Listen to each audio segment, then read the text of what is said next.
Olá, vamos para mais uma aula, hoje sobre números naturais.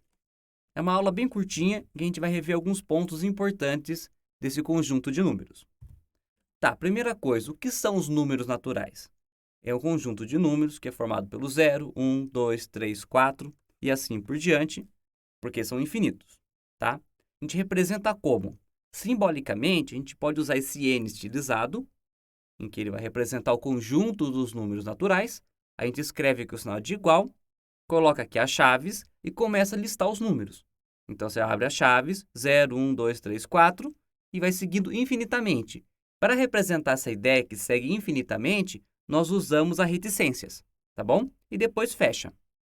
Em alguns contextos, é interessante tirar o zero da história. Então, como a gente representa simbolicamente isso? A gente usa esse n estilizado e põe um asterisco aqui em cima.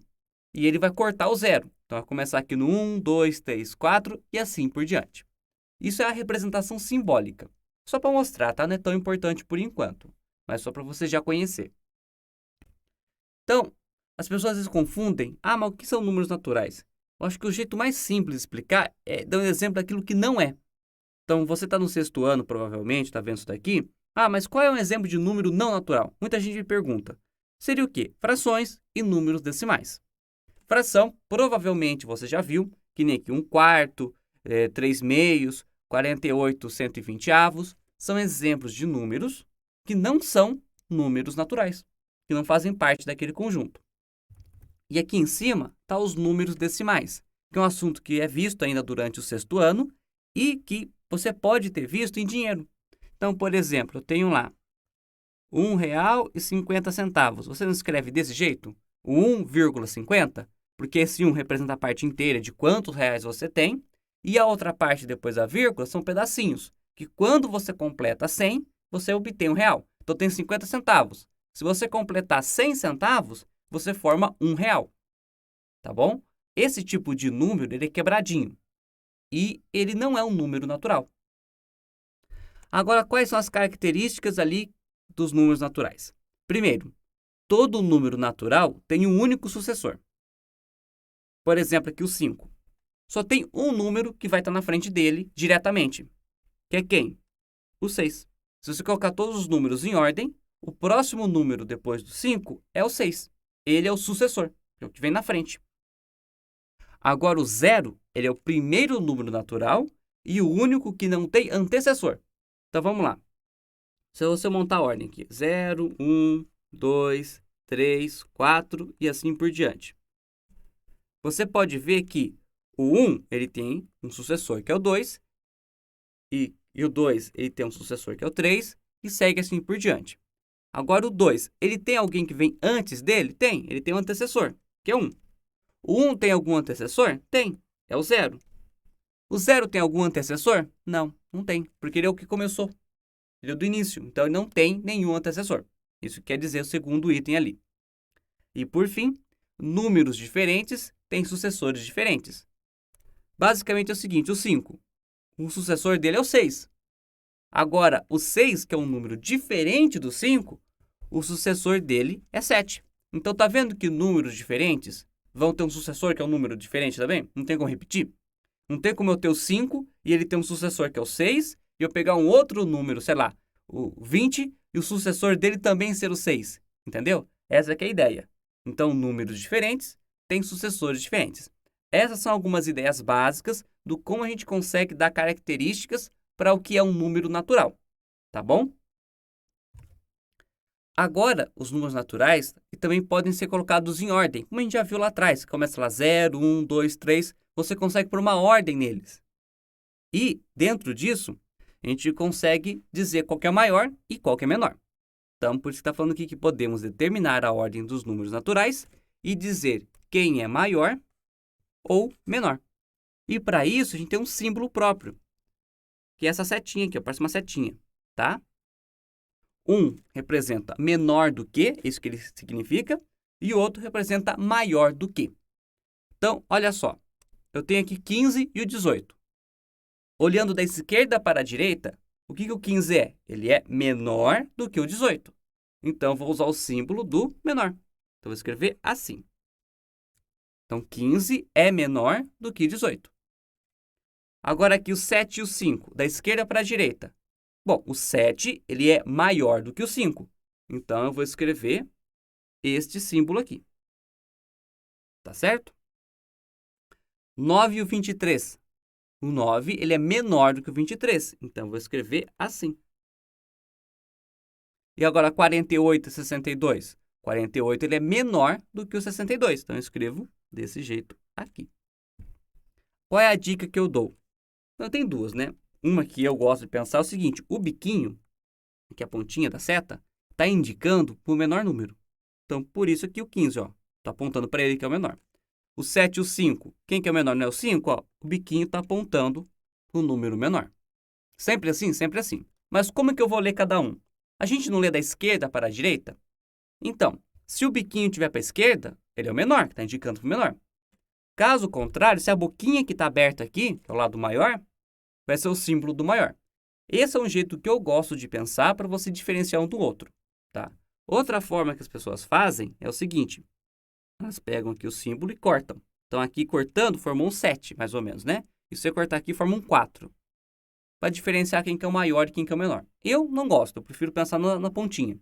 Mas aí vai a gosto de cada um, o que achar que for mais fácil para decorar. Então, o símbolo só representa uma ideia, tá? Para mostrar essa relação entre dois números. Estabelecer quem vem antes e quem vem depois. Então, relação de maior e menor.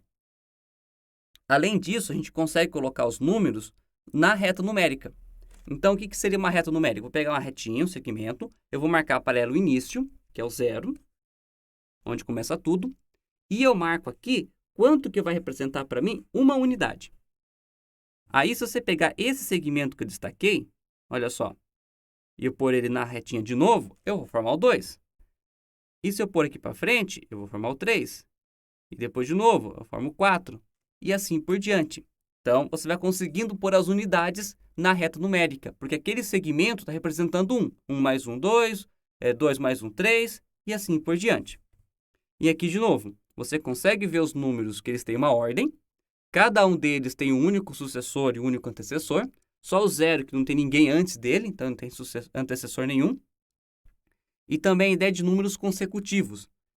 5, 6 e 7 são números consecutivos, porque um vem na sequência do outro, certo? Agora, se eu pegar, sei lá, 3, 8 e 10, não são números consecutivos, porque eles não estão, né, ligados diretamente. Mas se eu pegar, sei lá, o 10, o 11 e o 12, aí sim, esses são 3 números consecutivos. Além disso, você olhando aqui na reta, você consegue dizer quem que é maior e quem que é menor. Por quê? Quem vai aparecer antes é menor. Então, vou olhar aqui para o 3 e o 10. Quem que é maior, quem que é menor? Ó, olhando aqui, ó, 3 e o 10, eu sei que quem é menor é o 3, porque ele vem antes, aqui nessa sequência da reta numérica. Ah, e só para comentar também, ó, 3 é menor do que 10. É isso que você está lendo, entendendo com essa expressão. Se eu quisesse escrever que o 10 é maior que o 3, trocando a ordem deles, eu vou ter que escrever o quê? 10 é maior do que 3. Como a gente lê da esquerda para a direita, a gente precisa, né, adequar o símbolo por conta disso também, tá? Então, 3 é menor do que 10, essa é a primeira expressão, e 10 é maior do que 3, essa é a segunda expressão. Mas a ideia do que elas passam é a mesma coisa. Elas estão mostrando quem vem antes. Quem vem antes é o 3, e depois vem o 10. E ainda você pode até achar a diferença aqui, ó. Quanto que eu tenho que somar no 3 para chegar no 10? Eu tenho que somar 7. Tem que andar 7 casinhas. Então, se eu andar aqui 1, 2, 3, 4, 5, 6, 7. Ficou meio fora, né? 7. Aí você chega no 10. Agora, o que são números pares e números ímpares? A ideia de um número ser par é porque ele é divisível por 2. Você faz a continha, divide e não dá resto. Vou pegar um número aqui, tipo 24. Vou dividir por 2. O 2 aqui vai caber uma vez, abaixo o 4. O 2 vai caber 2 vezes no 4. Então, vai dar 0. Está vendo aqui que o resto foi 0? Quando o resto é 0, é porque é divisível pelo número que está ali, no caso 2. Então, o 24, ele é par por esse motivo, porque o resto é 0. Agora, se eu pegar, sei lá, o 21, e eu for tentar dividir, vai caber aqui uma vez, vai baixar o 0, baixa 1. Quantas vezes 2 cabe em 1? Nenhuma. Vai sobrar 1. Tá vendo só? O resto agora não foi 1. Então, quer dizer que o 21 é ímpar. Essa é a ideia, tá? Os números você pode dividir nessas duas categorias, né, nos naturais. Ou eles são pares, ou eles são ímpares. Não tem como escapar disso, tá? Então, a gente fala que todo número que é divisível por 2, a gente simplifica esse nome e fala que ele é um número par. E todo número que não é divisível por 2 é um número ímpar. Então, a gente ainda pode montar aqui um conjuntinho, deixa eu apagar essas coisas aqui. Conjunto dos números pares. Você vai ter lá o 0, o 2, o 4, o 6, o 8. Percebe que está aumentando de 2 em 2. Essa é a ideia mesmo, tá? E agora o conjunto dos números ímpares é o 1, 3, 5, 7, 9, que também você vai conseguir montar e eles vão indo de 2 em 2. Só que eles começam no 1 dessa vez. Agora, para encerrar, a gente vai falar sobre o que é um fechamento ali. As adições e as multiplicações você consegue fazer no conjunto dos números naturais sem problema nenhum. Porque você somando dois números naturais, você sempre vai obter um natural como resultado. Que nem está aqui, ó. 2 é um número natural e o 5 também é. A soma desses dois dá 7, que também é um número natural. A mesma coisa vale para a multiplicação. Se eu fizer 7 vezes 4, eu vou obter 28. 7 é um número natural, 4 também é, e o 28, que é o resultado disso, também é. Ah, mas isso não acontece sempre? Com adição e multiplicação, sim. Mas agora, com a subtração e a divisão, não. Por exemplo, eu posso fazer 10 menos 7. Isso aqui vai dar 3. Então, dois números naturais, subtrai e deu o resultado um número natural também. Mas olha esse de baixo aqui. 3 menos 5. Tem como a gente fazer isso com números naturais? Eu tenho 3 coisas, vou tirar 5. Tem como? Com os números naturais, você não consegue resolver essa conta. Se você pôr lá na calculadora e fazer, ele vai dar aqui menos 2. Só que isso é um assunto que a gente vai ver só no 7º ano, tá? Mas o que importa é que esse resultado não é um número natural. Ele não faz parte desse conjunto, ele não está lá na listinha que a gente fez. Então, a gente não consegue fazer todas as subtrações. Mesmo com os números naturais que você pega lá, você não consegue obter resultado para tudo. Tá bom? E a mesma ideia para a divisão. Se você pegar lá 10 e dividir por 2, você vai obter 5. Mas você não vai conseguir fazer alguns tipos de divisão. Começa aqui, 9 dividido por 8.